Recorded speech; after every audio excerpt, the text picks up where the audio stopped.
Hi everybody, welcome back to Cabin Crafts and Simple Living, and today we're going to finally finish the bandbox videos, the lid. This is the lid, so you can see there's the inside. So this box is completely done. This is the lining in the box. So I just wanted to and then we're going to work on the second box. I just wanted to recap some of the supplies and the things that we did in the other two videos. This is chipboard. I'd say it's probably a 1/16 of an inch thick. People have asked me what kind it is or the gauge or whatever. I don't know. It doesn't say on the chipboard when I buy it. I buy it at Hobby Lobby. It's $5.99. It's in the mat board section back in framing, and that's where I buy it. If you want a sturdier box, you can cut 2 layers of everything and glue them together and then punch. So like you could make a double thickness of the bottom, you could make a double thickness of the sides, glue the cardboard together, and then paste your papers on. Another thing is you will need crochet thread. And I got this again at Hobby Lobby. This is just cotton thread. I've got some beeswax to wax my thread. I've got an upholstery needle, and that's on the box we're going to work on. Let me see if I can get it here. But there's my upholstery needle. And I try to get one with as little a head as I can that'll fit this thread so that it's not hard to go through the holes. Speaking of the holes, you will need a Sharpie and a ruler. And what I do on my holes on either the lid or the box is I go from the edge about 1/8 of an inch up from the edge, and then the holes are 1/4 of an inch apart. And I always punch on the pretty side of the paper, because if you don't, I mean, it ain't going to kill anything if you do, but if you notice on this side, you can really see, you know, where it pushes the paper through, and it kind of looks raggedy on this end. So I always punch on the pretty side of the paper so you get a nice clean hole. You will need a punch, an awl. This is from the leather section of Hobby Lobby. This is for poking the holes in the cardboard, and I used a leather awl. And then I also even got this at Hobby Lobby. This is a piece of balsa wood. Balsa wood is very, like, people like to carve with it. It's very soft. And you can see I've used this piece for years. Same piece. So, and of course you will need scissors to cut your thread. And you will need a tape measure. And the reason you will need a tape measure is because to make your lid, let's take this off. When you get around to the back side to sew either the side or the lid, you want to measure the bottom of the box. Like, start right there, come all the way around, and then when you get to the top, before you get everything sewn, you want to make sure that your measurement for the top is the same as the bottom so that you don't have a wonky box and your lid fits right. Now, when going to make the lid for your box, and I do every one of these individually. I don't have pre-cut templates for lids.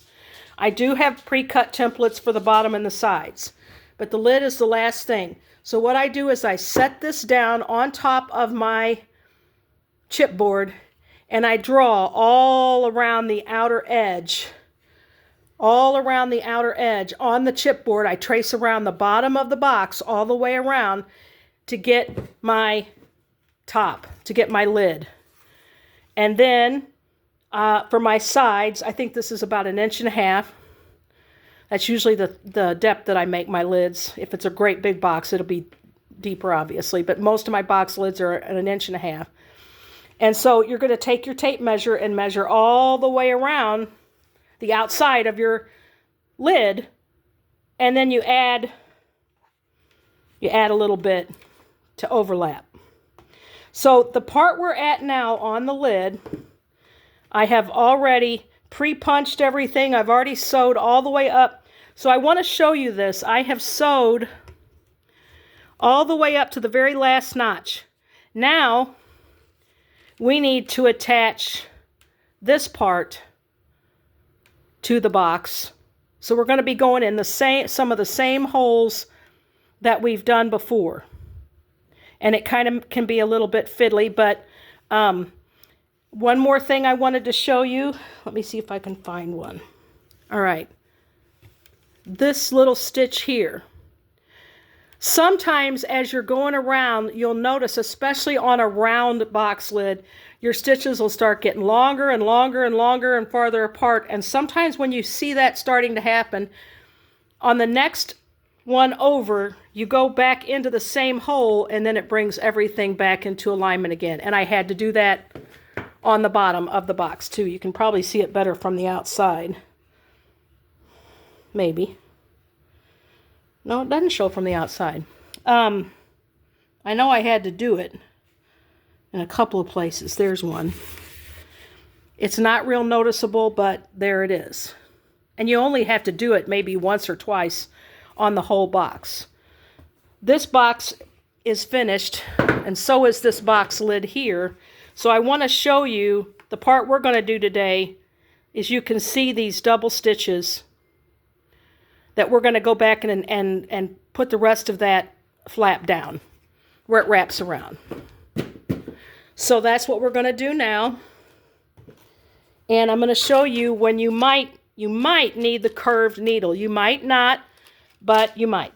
So what I'm going to do, I'm going to go ahead and take my clamp off. Now, like I said earlier, once you start, and I usually start about the middle of the flat side of the lid. Well, I would have started here. I started here. And then when you get on around, but once you go about 4 or 5 inches, you can kind of slightly bring your loose lid rim all the way around and then clamp it, and that kind of helps you to sew faster because this isn't flopping all over the place, because this is a very long piece of chipboard, and so would be the sides, and I do the same thing for the side. So what we're going to do now is I'm going to show you, and I've waxed my thread. I'm going to go into the next hole, and I'm going to kind of try to see where my, and I'm actually, oh, it went right in. So we're going right back into the one we started with. And you can see my knot. This is the one I started with. I'm just going to go back down through there again and pull it through and tighten it. And you don't want to over tighten because you could break your thread. We're going to go in the next hole, which is here, and see if we can find that next hole. Sometimes I have to open my thing, or open the tab so I can see where I'm going. And I apologize that this is going on. This is probably the most aggravating part, is trying to find the holes. There it is. And I missed it completely. But oh well, it'll still be okay. Just go down in there like you knew what you were doing. It ain't going to hurt anything. And then you come back out, find this one, and let's see if we can actually hit the right hole this time. You're kind of working blind. Okay, I can see it that way. No, I'm not in the right one. Yeah, I am. So that goes in there. No, I wasn't in the right one. Sorry, y'all. So it's a little bit curved inwards. There it is. Now we're in the right one. And you only got about 3 of these stitches to do, so even though it's aggravating, it doesn't last very long. And then we're going to go down in here, below that hole.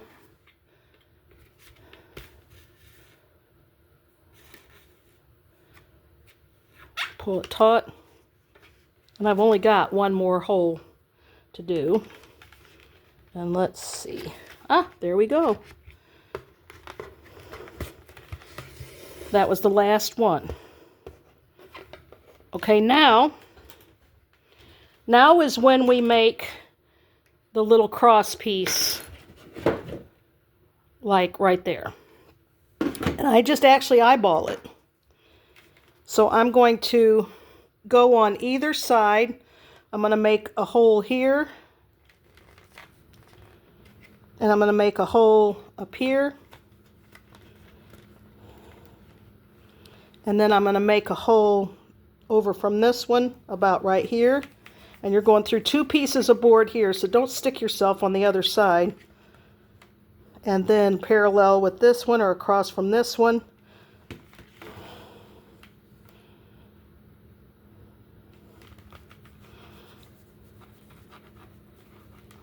Okay, so now we've got our two holes. Our thread is still there. I go in the nearest hole, which would be this one here.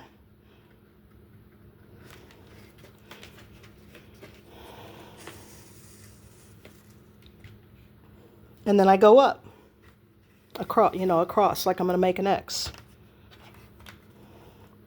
Then on the inside, I go down on this one.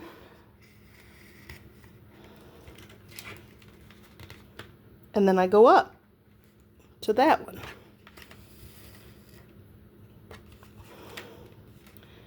And then I'm going to go back in again.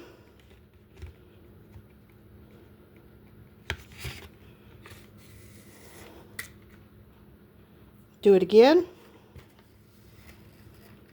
Now we've got a double. Go down in this one.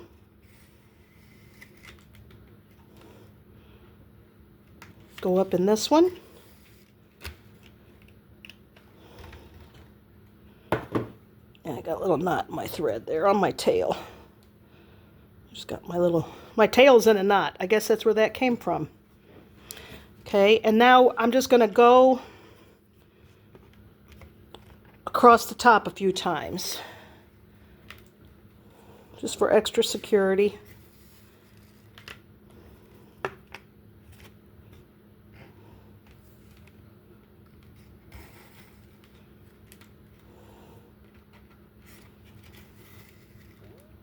There we go. So now this is where the curved might come in, but I don't think we're going to need it today. I'm going to go across these two.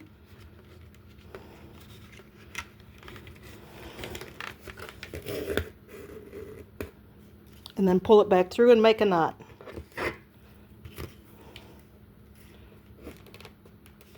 And I'll do it again. Go across these two.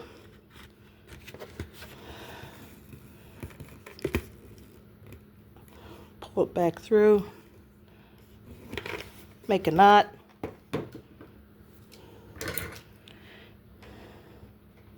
and tie it off. Now, let's see how it fits. So here's our one box. Perfect. So there you go. Done. And then there's this one.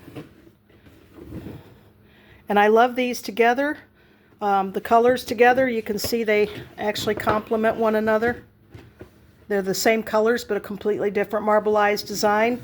As I said, these were a custom order for a fellow that has a couple of hats he wants to put in there. So I hope that you will try to do this and that this helped you. Again, it's mostly a patience thing. Once you get the flow of it, I mean, it'll just go really fast. And you can make your own. The papers I got from Monahan Papers. So both the outer papers And the lining, these are pages of whale journals from whaling ships. This is a Pennsylvania Dutch design. Get that out of there. This is a fractal drawing.